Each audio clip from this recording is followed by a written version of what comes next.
Welcome to the Parenting with Impact podcast with your hosts Elaine Taylor-Klaus and Diane Dempster, co-creators of ImpactParents.com, an online community, award-winning blog, and service organization helping parents all over the world to raise complex kids become capable, independent adults. Elaine and Diane are certified coaches with personal experience raising children with challenges such as ADHD, anxiety, and more, and extensive experience in guiding parents to raise their complex kids with confidence and calm. On the podcast, Elaine and Diane interview experts, bringing you cutting-edge information about your child's challenges, teach you real-life strategies to create lasting change, and demonstrate how coaching can guide you to parent your complex kids, one conversation at a time. For the essentials of Elaine and Diane's coach approach to parenting, download a free tip sheet at impactparents.com/podcast. Welcome back, everybody. We are excited to have a conversation with our guest today, Dr. Sarah Chayette, who is a pediatric neurologist. And we are going to be having a conversation about what's most important for parents to understand when raising teens and young adults with ADHD. So welcome, Sarah. We're thrilled to have you. Thanks for having me. Awesome. So Sarah, why don't you start by telling us a little bit about what you do with families of complex kids and how you ended up in the work that you do? Well, so a pediatric neurologist deals with brain issues, also muscle and spinal cord. But for right now, it's, for the part that's most important is the brain. And so we deal with kids who have differences in development, which include things like autism and ADHD. And, some pediatric neurologists also get into more anxiety and depression and learning issues. So anything that has to do with the brain is fair game.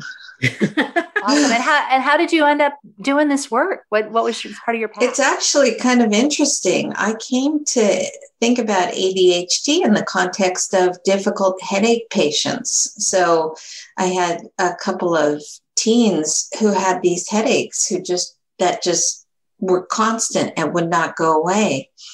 And it turned out that because of the stress of the ADHD, they were having headaches all the time. And to fix the headaches, I had to start dealing with the ADHD.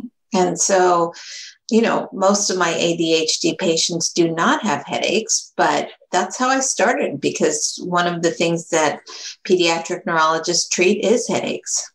So did you notice the trend of a lot of these kids already had ADD, or did you discover the ADHD in the process? Yeah, that was, they were going around seeking treatment for the headache pain, but in trying to talk about what went into the headache pain, they're having a hard time in school, and that's like a constant stressor for them. Mm-hmm. And they're having a hard time at home. And so, you could treat those kids with every headache medicine and they wouldn't get better. But if you started talking about and treating the ADHD, the headache got better. So it's kind of an unusual way to leap into the ADHD field, I think, but that's how I got there.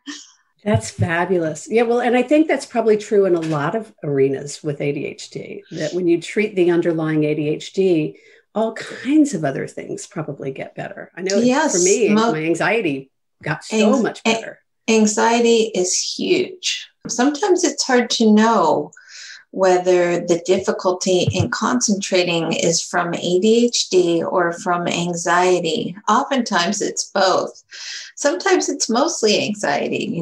Anxiety makes it harder to concentrate on things. So, by the time kids are, in the double digits of numbers, a lot of time has gone by, and a lot of mindsets develop. And so it's not necessarily, it's ADHD, it's anxiety. It's often a lot of everything mixed together, not to mention depression and poor self-esteem, which I don't think is quite the same as depression.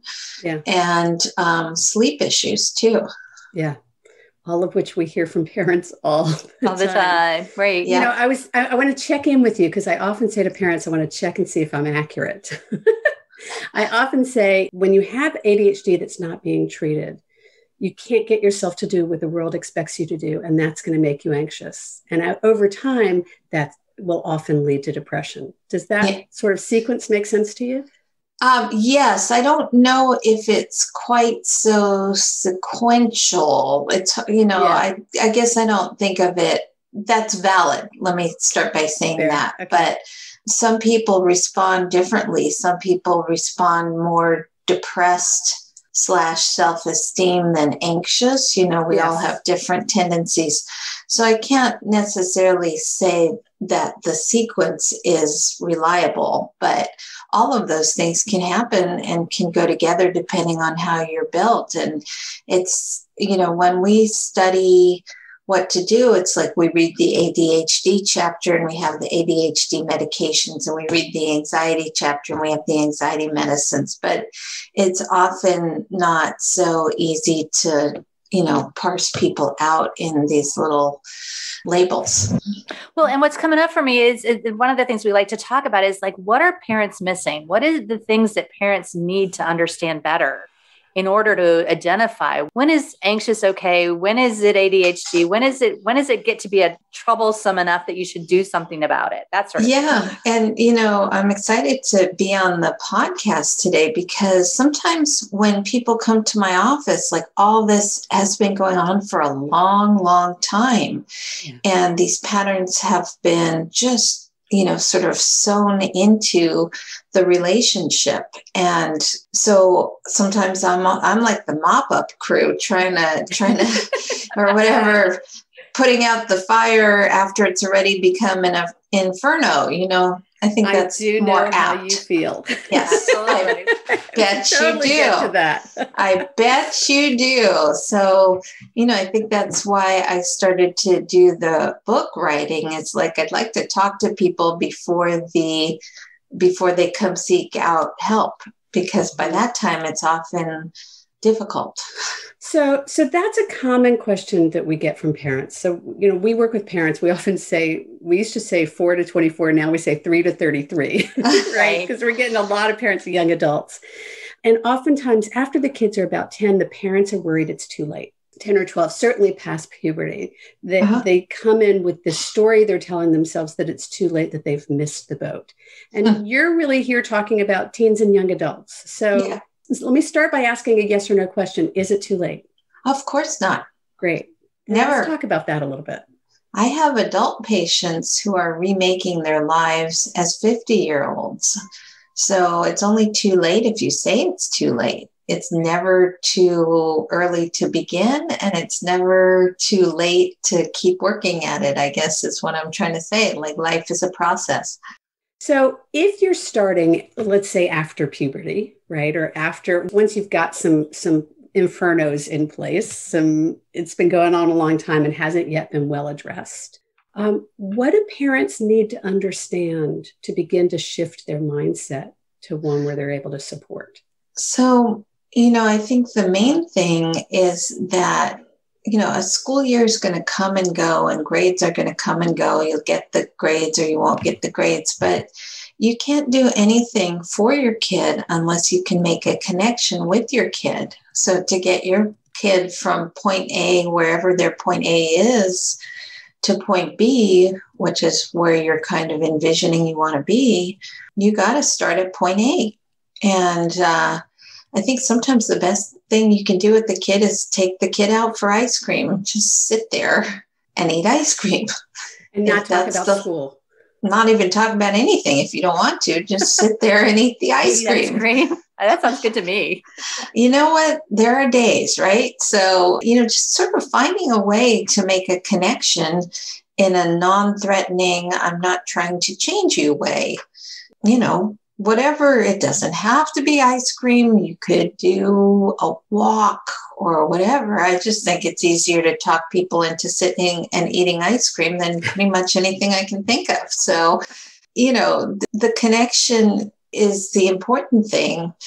And being able to see things from your child's point of view is also important too, kind of stepping out of yourself and trying to see things from your child's point of view. Listening is a good idea. Yeah. Well, and as you're saying that, what's coming up is like, as we were talking about that interplay between anxiety and ADHD, I'm wondering whether kids are generally more comfortable talking about feelings of anxiety than they are of feelings that they can't get their brain to do what they want it to do. I think the anxiety is often the more obvious thing for people. They know they're worrying. They don't necessarily know why they're worrying, and they don't have, especially kids don't usually have a lot of insight into like, this is the executive part of my brain. They just know that they're behind. And so I think it's the obvious thing is the panic attack. The less obvious thing is what's going into it. Well, I was sharing with you earlier that I have a daughter who's been studying for the MCATs, right? Really intense studying. And what she noticed, she struggles with both anxiety and dyslexia, as well as ADHD. And what she noticed was that the anxiety was the biggest problem because she began to get anxious about what was going to happen if the dyslexia kicked in or became a trouble. So they were playing off of each other, but ultimately the anxiety is what would really derail her. Yeah. And what people don't realize is that the anxiety part of your brain turns off the rational thinking part of your brain. Exactly. And so when you're anxious, whatever you're thinking about, you're not thinking about it very well. Now, it seems real. It seems like that's reality, but it's not really. Because you all know that when you calm down and think about it later, it never feels the same way. It never is the same kind of thought process. And that's a neurological thing. There's direct connections because when you get anxious, your body doesn't want you to think through, wow, is that really a tiger there? I'm not sure. Do tigers have spots or stripes? And then, maybe I'll be okay if I just it's a leopard, stand not here. a tiger. Yeah. Right, exactly. Like, I like leopards. They're big cats. What's wrong with cats? The people who survived were the people whose brains said, run, don't think. So that's how we're all built now. Yeah. So from your perspective, so I love what you're saying. I think Diane and I both, we often say to parents, if you don't know what to do, there are two places to look. Either lean into self-care or lean into relationship. And if possible, do both. That's kind of the big picture. Yeah. So we really love this message of really focus on the relationship, focus on the connection and the communication. A lot of parents at first will struggle with that because there's so much to do, right? They're worried about what needs to be done or their kid falling behind So can you speak to that a little bit? It's not a race. There's going to be time. You're just, until you can make that connection and be together at that point A, you really can't do anything else. And, if you have an anxious kid, there's a good chance that you yourself are operating out of anxiety too, because it's a heritable genetic type of tendency. So, there's time. We all have timelines in our head, but they're generally artificial. It's kind of like the lion, right? It's just sort of that we see a lion in our head because we're afraid for our kids' future instead of going, that's the opposite, which is, you know what? I do need to take a deep breath and be willing to consider that I can wait a little while, or I can take the time to connect with my kid. So maybe it's just a cat, not a lion. It's a cat. It really is a cat, not a lion. And also, kind of take the time to recognize that it's probably your personal characteristics that are more correlated with success, right? So it's not your grades so much as your ability to persevere and to recover from failures and all these other things. So I know, we're all about the SATs and all about the, GPAs and all these other abbreviations, but it's not, what college you go to. It's who you are when you get there. So there's no hurry, but, all three of us are seeing people in crises a lot of times. So we do, we see people who we have to sort of get on the right road, but we can only do so much in the office. You guys have to have a relationship at home. You know, it's about the two of you. I can give you some advice, but it's really about your relationship more than anything else. And how do you repair that? Well, so I'm heading two different directions. It's like there's part of me that wants to talk about kind of how to rebuild relationships. And there's part of me that wants to talk about the once you've kind of got that foundation. And so, you know, because we've got you and you're a physician on the hook here, can we talk about, okay, I've got a good relationship with my kid, or I've got a decent relationship with my kid. How do I talk to them about that, the anxiety? How do I talk to them about the ADHD? How do I help them maneuver through that process, assuming I have a good relationship? Well, and can I just piggyback on that? What I heard is first relationship. Yep. And then what I hear Diane saying is, okay, so then what's the next step? Okay. Right. So again, we all are programmed to notice the bad things. There's a negativity bias in our brains, meaning that the bad things stand out. And again, that's probably evolutionary. So if you're trying to get your kid to get some work done, homework or whatever, again, see it from their perspective.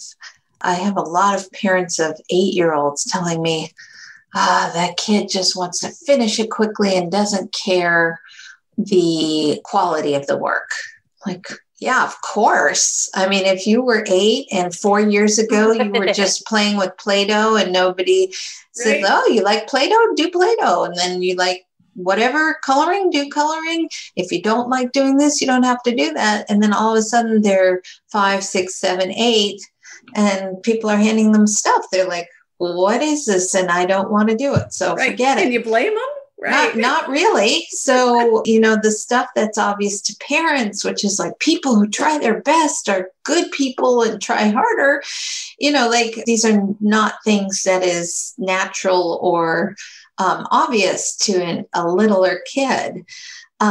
So, you know, I have 15-year-olds who come into my office going like, Dr. Cheyette, look at this report card. I got a bunch of A's. And I'll say, wow, that must have been really hard. A lot of hard work went into that. And they're like, yes. And I'll be like, you spent the last 5 years telling me that you wanted to avoid working hard. I'll be like, oh, yeah, right. You know, so, you know, pointing out the good feelings is where I'm going to this. When people complete work, they don't take the time to notice that that is a really good feeling. And if you don't notice that, then it's just work. You know, for an 8-year-old, it's just something to get through so you can do the other stuff. Well, what I love about what you just said, Sarah, was that it wasn't, I'm proud of you, but you really said effectively, you must be really proud of yourself. Yeah. Or what a good feeling it is. Yeah. You know? Yeah. And it wasn't about the A.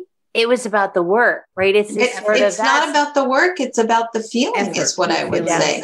The work isn't important. You will learn about the I don't know, what do people learn about? Social studies and you know, and math stuff and factoring and, you know, algebra and stuff like that. You'll learn it or you won't. But the feeling of accomplishment, that's the point of all of this. It's a good feeling. And if you pay attention to that, you'll want to do it more and more. If you don't pay attention to that, it's like, oh, got through that. You know, the other thing that's coming up for me as you're saying this is that I think the other thing you're pointing to is this values issue. Like the parents have a value around the work ethic, right? And the kid at 8 doesn't yet have it. And so the parent becomes worried that you've got this kind of moral failure. And I see this a lot with the issue of lying. With what? With lying and truth telling. Oh, yeah. Right. Is that the parent has a really strong value around honesty and a kid tells a lie and they feel like this kid's going to jail. Right. You know? So and the kid is feeling like, wow, how clever. Look what I did. And I got to fix it now. The lion shows up again. It's this sort of, oh my gosh, this is terrible. My kid is a liar. I've got to nip it in the bud or he's going to end up JV and all that stuff, right? So, you know, that's the most expedient way for kids to get out of the situation. It feels terrific to them. They feel clever. Yeah. And you're like, you're going to be in big trouble. You're like, why? I just did something fantastic. So what would you say to parents about that? And there's we've come up with two, and there are probably a dozen examples of places where as parents, we catastrophize our typical kids' behavior and begin to worry that, it's some indication of who they are for the rest of their life because morally they're not developing properly or something. How do you address that with parents? I would say there's a couple of different things. I would acknowledge it really did get you out of that situation. That was the positive. That's why you keep doing it. But on the other hand, here's the negative. I can't believe a word you're saying. You have to be supervised. So sort of a lack of trust and trying to get them to understand what it feels like to be lied to, sort of from the parent's perspective. It's like, yeah, you got away with it in the short term, but in the long term, your parents are not going to let you go on that website without supervising. Would you trust yourself? And, nobody would bet money on you, kid. So I'm trying to get them to understand it from the other perspective is kind of where, because I think that from a parent-child relationship, that trust or lack of trust, how it gets to be, that influences a lot of different aspects. Well, and what I love about what you're saying is that it's not coming from a place of judgment or shame or blame. It's coming from a place of understanding and helping the kid have a reason to want to not lie, which is I want my parent to trust me so that I don't have to be. Well, it's almost like it's a natural consequence. And I think that that's one of the things that it's hard to kind of keep it as a natural consequence and not have it show up as judgment. And it sounds like that's an important piece.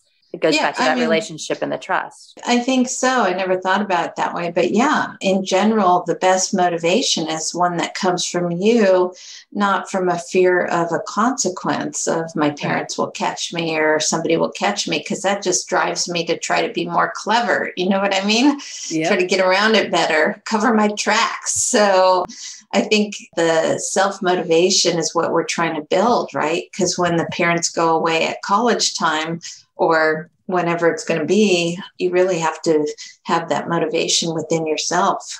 Yeah, for sure.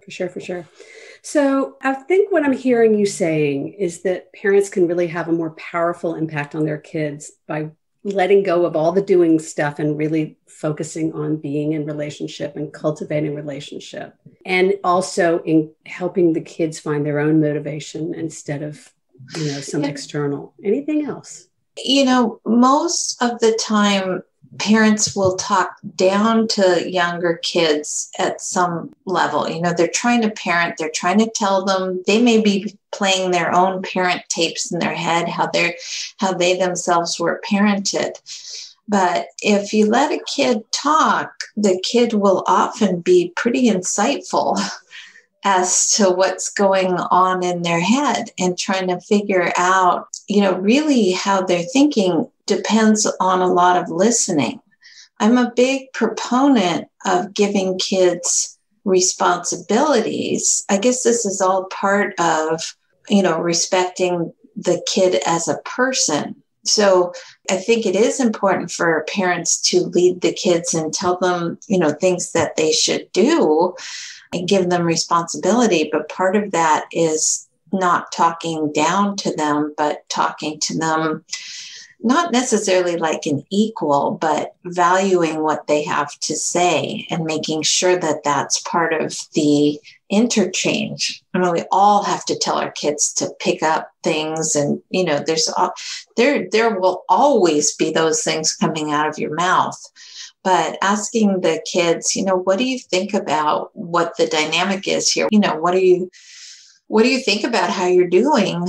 And listening to the answer is really very valuable. Yeah. Well, and it's that distinction between mutual respect and finding a way to not feel like you're losing your power as a parent, because I think a lot of parents get really worried that they're somehow getting undermined by showing their kid respect. So yeah, no, I think kids like to be shown respect, and they will grow into that respect. And so if you treat your kid like, they're at the end of a leash, then that's how the kid will behave, including trying to get the leash off. Right. But the respect is something that they will value. And I think that's an important part of a lasting relationship. Also, walking the walk, like it doesn't work if you're telling your kid not to be on their phone and you're on your phone all the time, especially with teenagers and young adults. Oh my gosh, there's onto you, right? So call you on it. Demonstrating the pleasure in real life activities by having a bunch of them that you do is really, you can't be hypocritical. It just doesn't work. Yeah. So, Sarah, what's the best way for people to find out more about you or get in touch? Sure. I have a website. It's sarahcheyette.com, sarahcheyette.com. And that's probably it'll be in the show notes. So you can. Oh, okay, good. So that's probably the best way to get a hold of me. Great. And you had mentioned that you have a comic book that you wrote for children. Just to mention what that is. And we'll put that in the show notes as well. I've written 2 ADHD books that have a lot of words in them. And so then I went into the comic book type of presentation. And it's just explaining ADHD in a positive way. And it's called ADHD and Me. So, that's on Amazon. And I think it's kind of cute, actually. I love it. Diane, should we do our wrap? Anything else? So, before we go into our wrap, I just want to say thank you because it's amazing to have this conversation with you. Oh, I have enjoyed it. Absolutely. Thank you guys for having me on your show. I look forward to all the episodes. I know you're starting with this, and I'm just going to be putting you guys on my Spotify or whatever it's going to be. Thank you. Awesome. Thank you. So the question we want to wrap up with is if you have a favorite quote or a motto that you'd like to share with our parents that are listening. Oh my goodness. A favorite quote. I'd have to think about that a little bit more, but what about a motto? I think it would be the do unto others. I really don't think you can beat the golden rule there, which is treat people with the respect and the way you'd want to be treated. And I think it will come back to you tenfold, really. Yeah. And I couldn't agree with you more. As a parent, there's probably nothing more important that you can do than treat your kid with respect. Yeah. They are autonomous individual beings. Unfortunately, right? Would it be easier if they had their off buttons and you had that little shock collar or control thing? I mean, geez, that would be terrific, but I think it's illegal. So I was going to say, we might need to cut that part out of the. Yeah, I know. Maybe not shock collar. Basically, I think the respect is important and responsibilities, everything goes together. If you treat them with respect, it also means that you're giving them some responsibilities. I recently read the Laura Ingalls Wilder series to my kid, and I don't know, but what stood out for me is all the responsibilities back then that kids had. There was a lot of work to do, and people gave the kids a lot of work to do. And, the one that's called Farmer Boy, this 9-year-old boy was hauling logs and, off on his own in the woods all the time. And wow, that was probably too much responsibility for a 9-year-old. But on the other hand, he also wasn't doing 3 hours of homework every night. No, that's true, but they went to school, part of the year. But anyways, You're right. There were some pluses and some minuses, but it's okay to give your kids responsibility too. So yeah, love it. Yeah. Thank you so much, Sarah, for being with us today. It's been delightful to talk to you, and look forward to what's next. You too, ladies. Have a great day. The rest of you on the next show. Take care, everyone. Bye. You've been listening to the Parenting with Impact podcast with Elaine and Diane. For more information on the Impact Parents community or to join Sanity School for Parents, please visit impactparents.com. If you like what you've heard, please share this podcast with friends who need similar guidance and subscribe wherever you listen to podcasts. This podcast is a part of the C-Suite Radio Network. For more top business podcasts, visit c-suiteradio.com.